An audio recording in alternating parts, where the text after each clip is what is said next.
between News Center 25 and the DTAR Healthcare System, home of the 30-minute or less ER Service Pledge. Your hometown weather authority.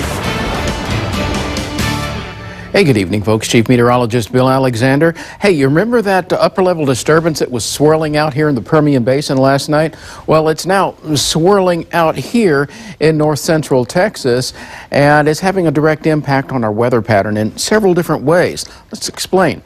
First off, the lingering impact of the cold air associated with that has destabilized what moisture lingers across our region right along a little frontal structure here, and we're seeing those showers move in and towards our area right now, passing through the Gonzales area, and they'll continue to migrate south and eastward. Secondly, before that happens, we're going to be seeing fog thicken across the region here, or actually commensurate with that happening, and then after that, much cooler and drier air comes roaring in here tomorrow. Right now, upper 40s in Dalhart, 50s all the way down into central Texas and even in portions of our area, and still upper 60s to lower 70s down in Brownsville and in deep South Texas, where it just doesn't seem to cool off very much. Well, this is what we have going on, and it's cooling off plenty right now from Columbus back towards Wharton and Bay City, where you've got middle to upper 50s, but quite a bit of contrast as you move to the south and southwest, where it's still 68 degrees in Beeville. But look at the transition here from the humidity in the early morning hours to much drier air roaring in here during the afternoon. In fact, we're going to be seeing relative humidities during the afternoon dropping down into the 20% range. And of course, with that, you've got fire danger because of the strong winds we're going to be seeing hitting in here tomorrow. Those northwesterly winds, 25, 28, gusting to 35 miles an hour. Don't light any fires. And while you're at it, just pay attention to the fog developing before that happens. This evening, down to zero visibility again before that dry air makes it in here. So be mindful of that, because well, by 6 a.m. things clear out pretty quickly as that wind shift, the drier air comes roaring in here. But overnight tonight, it could be dicey out there driving.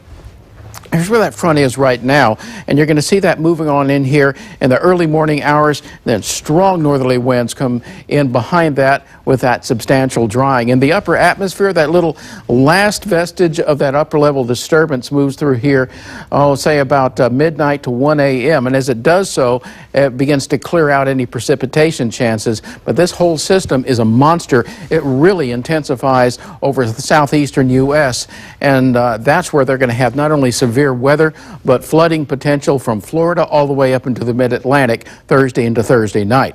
Around here, though, just a smattering of rain. You can see some showers moving across this evening, but after midnight, it's all done. Well, maybe by 2 a.m. it's all done, but some folks are going to get 1 to 2/10 of an inch of rain as that system migrates across the northern counties of the Crossroads. Now, this is what we're looking at today for pollen. Mountain cedar in the moderate category, grass in the moderate category. It's going to be a whole different can of worms tomorrow, when you're probably going to be in the very high category for mountain cedar, and who knows what else is coming out of the hill country. It's going to be an experience, but you know, have your decongestant ready and your antihistamines while you're at it. Water temperature at the Port O'Connor, 61 degrees. We're going to be looking at your high and low tides here, and winds northwest 20 to 30 miles an hour. Yes, a gale warning for tomorrow until midday. Choppy bays, seas at 4 to 7 feet. 73 and 58 your numbers for today. We're going to see 50 overnight with those evening showers, and watch for the fog after midnight, and then clearing, windy and dry tomorrow. Fire danger, don't light any fires. Looking nice for the rest of the weekend, and 73, 74 degrees on Christmas Day. Imagine that. Hey, if you're out and about and you need the latest news, sports, and weather, download our mobile app on your device. Crossroads Today. We'll be back with more news after the break.